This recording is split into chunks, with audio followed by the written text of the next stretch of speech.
এইবার কিছু খাওয়ার পরে ব্যথা বৃদ্ধি পায়। কী কী মেডিসিন প্রয়োজন?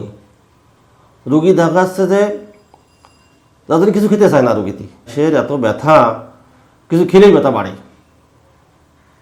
সে মনে হয় যে সে কি কষ্ট তার হচ্ছে। এর জন্য যে মেডিসিন আছে লাইকোপোডিয়াম, নেট্টামিউর এবং অ্যাবিস নাইকেরা, এই তিনটি মেডিসিন যথেষ্ট। মানে কিছু খাইলে যে ব্যথার বৃদ্ধি হয় গ্যাস্ট্রিক আলসারের ব্যাপারে, তিনটি মেডিসিন যথেষ্ট। একটা আছে লাইকোপোডিয়াম, নেট্টামিউর এবং অ্যাবিস নাইকেরা।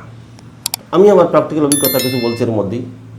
একটা ভদ্র মহিলা, তার ঘাট একটু চিকন, এবার প্রচণ্ড ব্যথা নিয়ে আমার কাছে এসছে, মানে ভাত খেয়ে এমনি চলে আসছে আমার কাছে, ব্যথা শুরু হয়ে গেছে দুপুরবেলার দিকে, তখন বাজে কত 3টে বাজছে, ভাত খেয়ে ব্যথা শুরু হয়ে গেছে, দৌড়ে চলে এসেছি। বলো ব্যথা তো বহুত দিন ধরে আসছে, অ্যালোপ্যাথি খাচ্ছে 6 মাস ধরে, তো যখনই খায় তখন ব্যথা ঠিক হয়ে যায়, পরে আবার যা তাই। আমি চিন্তা করলাম যে অ্যালোপ্যাথি খাই সে কি সেরে যাবে না, হোমিওপ্যাথিতে সময় লাগে। বললাম হ্যাঁ তাই তো ঠিক কথা, হোমিওপ্যাথিতে সময় লাগে। তো কতদিন খাচ্ছ? তো বলো 6-7 মাস। আমি তো একভাবে অ্যালোপ্যাথি খাচ্ছি কিন্তু সারে না। বলো কেন? একটু কি বললে যে চিকিৎসার জন্য অ্যালোপ্যাথি খাচ্ছি গেছি, সারে না কেন? হোমিওপ্যাথি তো 6 বছর লাগবে না, তোমার কী করবা না? যেহেতু 6 মাসে সারি না এখনো, এখানে 6 বছর লাগবে না। কষে তাহলে কী করি, খাবো না। না খাওয়াচ্ছে চলে যাও। কষাই তার যে সাগরে ছিল একজন পাঁচ আইছে, একটু খেয়ে দেখ এক সপ্তাহ। এক সপ্তাহ না, 10 মিনিটের মধ্যে ব্যথা কমাই দিচ্ছে এখনই। তারপর তার সম্পূর্ণ সিমটম জানলাম। তার মাথা যন্ত্রণা আছে, আবার রোদই গেলেই মাথা যন্ত্রণা আছে, বেলা ওঠার সঙ্গে সঙ্গে যন্ত্রণা শুরু হয়, সাইনাসের দোষ। সকালে ঘুম থেকে উঠে যন্ত্রণা শুরু হবে মেয়ে ছেলে, আর সারাদিন যন্ত্রণা থাকবে, যতক্ষণ বেলা না ডবে ততক্ষণ যন্ত্রণা থাকবে, প্লাস ব্যথা। তাহলে বোঝেন তো কত জ্বালা তার শরীরে। বেলা ওঠার সঙ্গে যন্ত্রণা শুরু হবে, বেলা ডুবো বন্ধ থাকবে, আবার এদিকে ব্যথা। কী সমস্যা নিয়ে আইছে। তা আমরা দুটোই জিতে যাবে না, চিন্তা নেই, 1 ডোজে। এইবার 2 ডোজ দিয়ে দিলাম 30 পাওয়ার, 2-3 ফোঁটা দিয়ে দিলাম গালে, কলম চুপ করে বসে থাকুনি।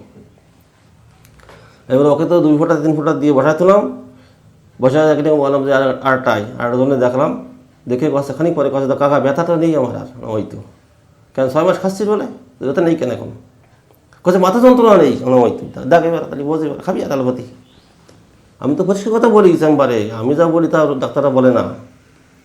কারণ আমি জানি তো আমার খুঁটে জ্বর আছে, আমি জানি না আমার খুঁটে যে জ্বর আছে এটা আমার অভিজ্ঞতা আছে। তারপরে নেট্টামিউর দিয়ে দিলাম 30 পাওয়ার, 3 ফোঁটা দিয়েছিলাম, ব্যথা কমিয়ে গেল। কমিয়ে গেলে কলম যে যা আজকে তো তোর ব্যথা সাথে গেছে, আর ব্যথা হবে না, যদু হয় সামান্য একটু হবে। তারপরে দেখলাম কি তার সাদা সেরাপের দোষ আছে, ভীষণ দোষ সাদা সেরাপের আছে, গ্যাস্ট্রিক শুধু ব্যথাটাই আছে। তাহলে এতেই নেট্টামিউরের কাজ হয়ে যাবে। অশোকা মাদার দিয়ে দিলাম 10 ফোঁটা করে 3 বার। নেট্টামিউর 30 পাওয়ার দিনে 2 বার, পর 4 দিন দিয়ে দিলাম, আর অশোকা মাদার 10 ফোঁটা করে 3 বার। বললাম যা 1 মাস পরে দেখা করবি। 1 মাস পরে এসে করছে কাকা আমার তো যন্ত্রণা টোনা নেই, মাথায় জ্বর ঠিক হয়ে গেছে, তা আমি কতদিন খাবো? আমার কেন 6 মাস খাইছি অ্যালোপ্যাথি, এখানে তো 1 বছর খাবি, তাহলে সারবে কেন? তুই বলেছিলি না যে অ্যালোপ্যাথিতে চিকিৎসা সারবে বলে গেলাম সেনি, যা খাইয়ে গেছা আরও 6 মাস খাইয়ে গেছা, আলসার বাদে নিতে চল্লিশ খানে। তারপরে তাকে দিয়ে কী করলাম, নেট্টামিউর আগে দিচ্ছিলাম সপ্তাহে 4 দিন, পরে দিলাম 3 দিন, তারপরে 3 দিন, তারপরে তো 2 দিন করে দিলাম। তারপর লাস্টে তাকে নেট্টামিউর 200 পাওয়ার 2 মাস খাওয়াইছিলাম। বললাম যা তোর জীবনে ব্যথা হবে না, আর সাথে সারা পাবে না।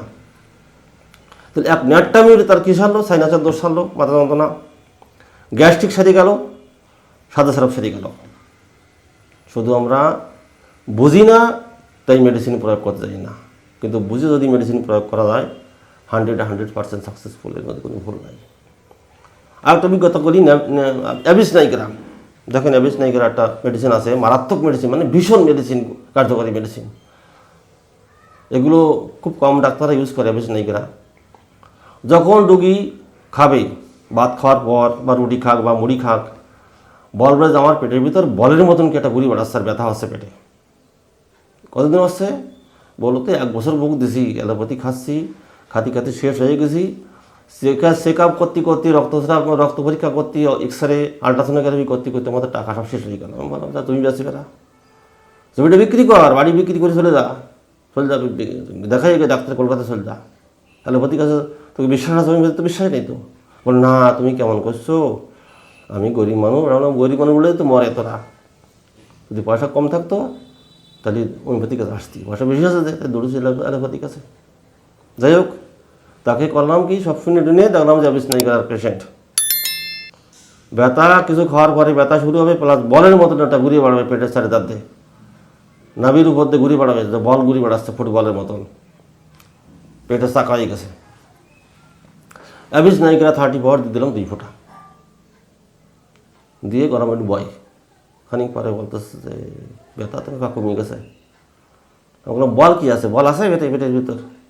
কোনো বল আছে কিন্তু কম কম লাগতেছে। তা আমি বললাম যা সেরে যাবে না। এইবার অ্যালোপ্যাথি খাতি সে তো কাজ হয়ে গেছে তার, 12টা বাজে ফেলে শরীরের, ঘুম টুম কিছু হয় না, পায়খানা 3 দিন 4 দিন পর পায়খানা যায় একটু, কিন্তু বিপদে পড়ে গেলাম। ঘুম রাত্রি 12টার পরে আর ঘুম হয় না, সকালে যখন ভোর ওঠে তখন আর চোখ ছড়ে না। নাক্স মাথা দিয়ে দিলাম, বললাম 5 ফোঁটা করে 3 বার খাবি, আর এই ওষুধটা দিলাম, এটে সকালে বিকেলে 2 ফোঁটা 2 বার খাবি। গ্লোবেলসি দিয়ে দিয়েছিলাম, পর 5 দিন খাবি, তারপরে সপ্তাহে দিলাম 4 দিন, সেরে গেছে। কিন্তু তার খাওয়াইছিলাম বোধহয় মাস 3 খাওয়াইছিলাম, 3 মাস কি 4 মাস এরকম লাগবে, পুরোপুরি ক্লিয়ার হয়ে গেছিলো। কিন্তু ঘটনা হচ্ছে যে আমরা ডাক্তার যারা তাদেরই বিশ্বাস নেই হোমিওপ্যাথি করে, তার রুগীরে কী বলবো। আমরা যারা ডাক্তারই করি তারা গোজামিলি চিকিৎসা করি, কারণ অ্যালোপ্যাথি রাখি, আয়ুর্বেদে রাখি, আর লাল নীল হলুদ রাখি চিকিৎসার জন্য রুগীরই। কাজেই নিজে আগে বিশ্বাস হতে হবে যে না আমার মেডিসিন সঠিক কাজ করবে, আমি সঠিক লোক। নিজে সঠিক হও, সব ঠিক আছে সঠিক, আর নিজে বেঠিক হও, কোনোটাই বেঠিক ঠিক নেই, সব বেঠিক। তা আমরা যারা বিশেষ করে গ্রামের দিকে শহরের দিকে দেখেছি, একজন ডাক্তার যারা ওষুধ লেখে আমার তো মাথা খারাপ হয়ে যায় দেখলে। সুতরাং নিজে সঠিক হতে স্যাটিসফ্যাকশান আগে হতে হবে, নিজে যায় না আমি সঠিক আছি, আমার মেডিসিনও সঠিক আছে, তাহলে রোগ সারবে। আর নিজে যদি বেঠিক হই তা সারবে না। তাই আজ এই গ্রামের দিকে যে ডাক্তারগুলো বর্তমানে আছে এরা বেশিরভাগই বেঠিক, এরা গোজামিল, কেউ লাল নীল ওষুধ, কেউ সবুজ ট্যাবলেট এগুলো দেয়, সঙ্গে ওই অ্যালোপ্যাথিক গুঁড়োও রাখে, নানান ধরনের কিছু করে, এতে রোগ সারে না, পরে হোমিওপ্যাথির বদনাম হয়। কিন্তু আমার অনুরোধ, যারা নতুন চিকিৎসক বা যারা হোমিওপ্যাথি পছন্দ করেন অ্যালোপ্যাথি ভুলে যান, তাহলে কিন্তু সাকসেসফুল শিওর। আর অ্যালোপ্যাথির কথা চিন্তা করলি, লাল নীল ওষুধের কথা চিন্তা করলে কিন্তু সাকসেসফুল হবে না। সুতরাং এখনও বলছি আমি বারবার বলি কথাটা, হোমিওপ্যাথি পরে বিশ্বাস আসুন, আগে নিজে বিশ্বাস করুন, পরে রোগীকে বিশ্বাস করাবেন। আর নিজে বিশ্বাস না হলে কিন্তু রোগী বিশ্বাস করবে না, এটা আমার অভিজ্ঞতা, আমি জানছি। কোনো ঠান্ডা জল খাক আর ঠান্ডা যা খাক না কেন তখন বৃদ্ধি হবে, আর গরম কিছু খেলে ঠান্ডা কমে যাবে। কী কী মেডিসিন লাগবে এখানে? গ্রাফাইটিস আর মেডোরিনাম, যে কোনো দুটো মানে যে কোনো একটা মেডিসিন দিতে হবে। ঠান্ডা বাড়বে, গরমে কমবে। গ্রাফাইটিস এবং মেডোরিনাম দুটো মেডিসিনের যে কোনোটা দেবেন, যে সিমটমে যেটা আসে সেটা দেবেন, দেখবেন আর তার থাকছে না, ব্যথা কমিয়ে যাবে, গ্যাস্ট্রিক ব্যথা একদম সেরিয়ে যাবে, চলে যাবে।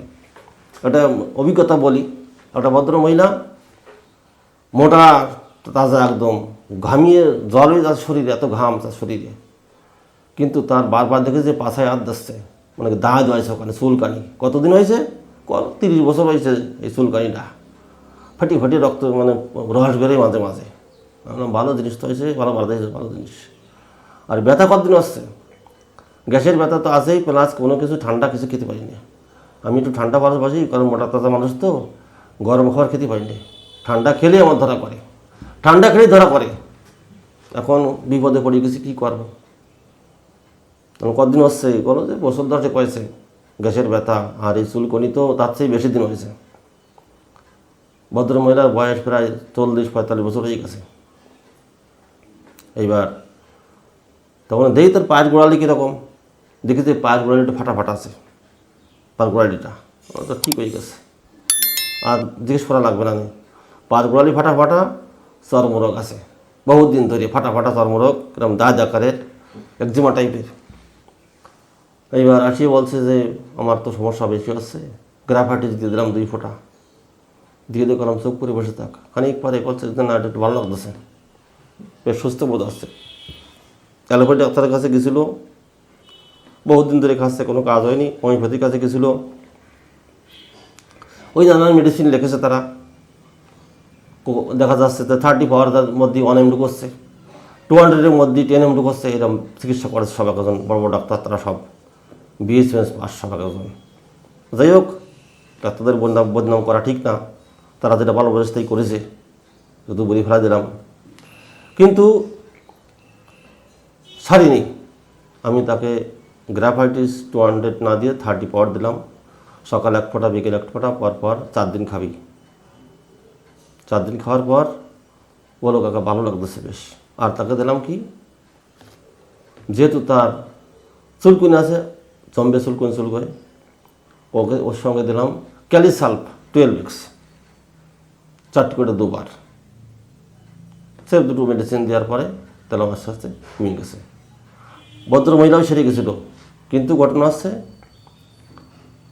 টাইম দিতে হবে একটু, কারণ যে রোগটা 10 বছর হয়েছে বা 8 বছর হয়েছে তাকে তো অন্তত 6 মাস খাওয়াতে হবে, তাহলে তো সেরে যাবে।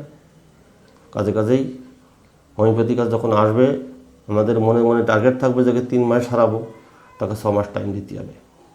কিন্তু 3 মাসে সারবে, যদি তাকে 2 মাস বলি তাহলে কিন্তু সে 2 মাস পরে বলবে কী হলো, ভালো না কেন। কাজেই বেশি ছাড়া কম বলা যাবে না।